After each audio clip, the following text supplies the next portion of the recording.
The annual forum of the German Marshall Fund took place in Brussels. The main topic is the transformation of transatlantic cooperation after the Russian aggression against Ukraine. Moscow destroyed the European security system based on international law. This is why we have to focus on it and get this right and stand shoulder to shoulder with the Ukrainian people to make sure we have a strong international system that respects territorial integrity and sovereignty. This system was created after World War II. The new Russian war created the new reality where Ukraine should be a part of NATO and the European Union to strengthen the eastern flank of both these organizations. Yeah, I really see Ukraine as a key pillar of the transatlantic relationship. To ensure transatlantic security and prosperity, Ukraine has to be reconstructed. It needs that security. It needs to be brought in to those important institutions such as NATO and the European Union. So in many ways, it remains at the center of a future stronger transatlantic relationship. If we are not successful, this really means that those powers, those countries that don't support Western ideas and the international legal system that is enshrined in the United Nations Charter, that means that system continues to weaken.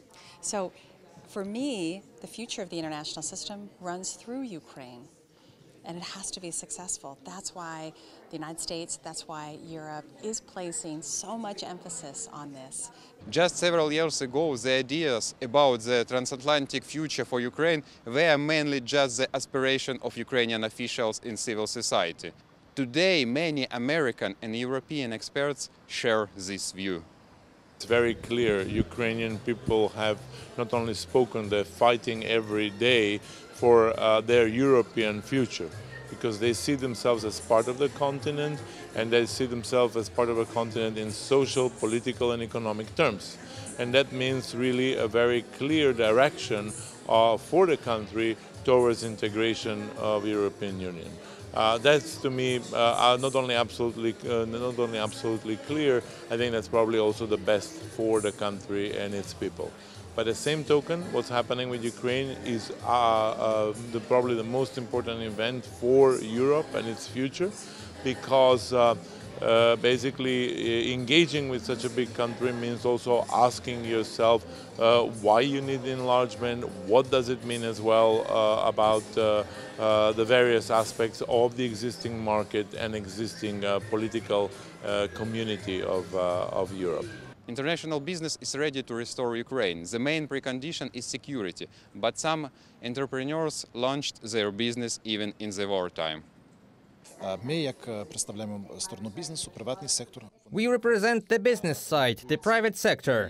We say that it is risky to invest in Ukraine right now, but it is even more risky not to invest, because now it is just going to be a huge opportunity. And we say that the company already existed. I see that the company has already started working, and it will be the biggest reconstruction of the country in Europe since the Second World War. The Secretary General of NATO is more moderate in the prognosis about the date of Ukrainian accession to the alliance, but he has no doubt that it will definitely happen. But having said that, I would like to also highlight the following. We also agree on a lot when it comes to Ukraine and membership. We all agree that Ukraine will become a member of the alliance. That was actually stated very clearly at the Madrid summit last year and has been repeated many times since we made the first decision back in 2008. We all agree that NATO's door is open for new members, and that it is for the NATO allies and Ukraine to decide when they should join, not Moscow. They don't have a veto. The representatives of the local authorities of Ukraine are ready to provide all necessary resources to deploying the objects of NATO infrastructure in their regions, once the decision of the accession has been adopted. Today the war has shown that Ukraine should be a member of NATO. And in fact, we are fighting exclusively with Ukrainian human resources while using NATO weapons. Ukrainians have shown themselves to be great warriors, professional warriors, who are quick to train, and who today fight with both Soviet and post-Soviet weapons, and modern European, Western weapons, so that Mykolaiv can be secure. Moreover, before the war, Mykolaiv was one of the most militarized cities in Ukraine, regarding the number of military units at the brigade level. And of course, we can also provide for the deployment of the Navy. To do this, we have everything, both base and infrastructure. And of course, we can ensure the vital needs of these military units in Mykolaiv. We are ready to build housing for them. Vitaly Sizov from Brussels for UATV channel.